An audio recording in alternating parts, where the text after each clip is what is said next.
तो हेलो दोस्तों, आज की डिफेंस अपडेट वीडियो में हम बात करने वाले हैं कि भारतीय नौसेना के लिए नेवल अमका बेहतर रहेगा या twin engine deck based fighter.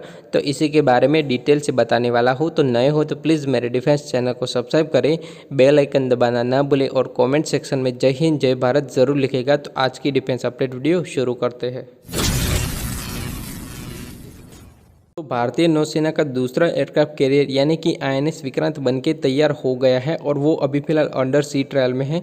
तो वो अपने सी ट्रायल 1-2 साल में कंप्लीट कर देगा और भारतीय नौसेना में शामिल हो जाएगा।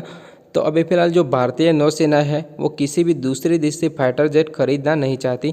तो बीच में ऐसी भी न्यूज़ आ रही थी कि जो रफाल एम है उसको लीज पे लिया जाए, पर भारतीय नौसेना ने इसको खारिज करते हुए कहा है कि जो भारतीय नौसेना है वह मिग 29K की जो फ्लीट है उसी के साथ आईएनएस विक्रांत को ऑपरेट करेगी। इसके अलावा जो भारत फ्यूचर में डेवलप करेगा टेडबीएफ या नेवल अमका, उसको ही भारतीय नौसेना खरीदने वाली है।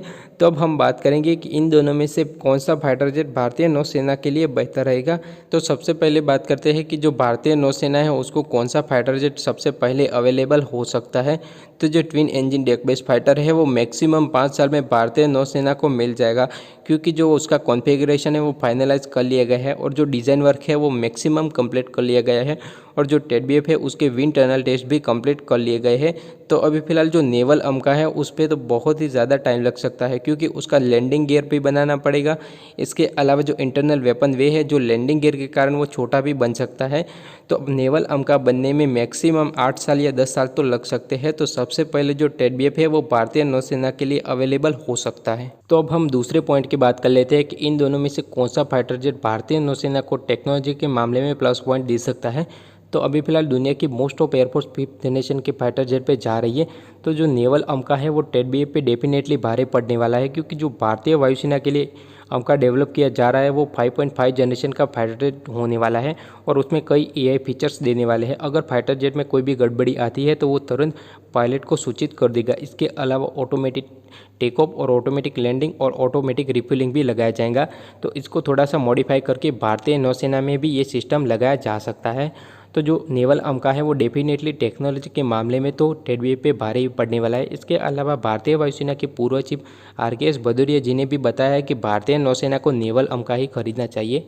अब हम वेपन कैरिंग कैपेसिटी की बात कर लेते हैं। तो जो नेवल अमका है उसका जो weapon carrying capacity landing gear की वजह से कम हो जाएगी, क्योंकि जो उसकी मिसाइल होंगी वो इंटरनल वेपन वे में रहेंगी। पर जो नौसेना के लिए लैंडिंग गियर बनाए जाते हैं वो थोड़े से मजबूत होते हैं कंपेयर टू वायुसेना के। इसके अलावा जो ट्विन इंजन डेक बेस्ड है उसके जो इंटरनल वेपन नहीं होगा, उसके जो वेपन होंगे वो विंग्स पे ही लगे होंगे।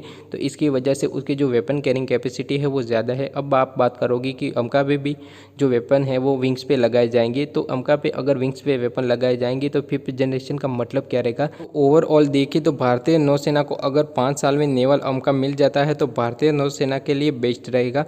पर अगर 8 से लेकर 10 साल रहते हैं तो भारतीय नौसेना को डेफिनेटली टेडबीएफ खरीदना चाहिए। तो अगर आपको मेरा इन्फॉर्मेटिव वीडियो अच्छा लगे please subscribe my channel. Thank you for watching.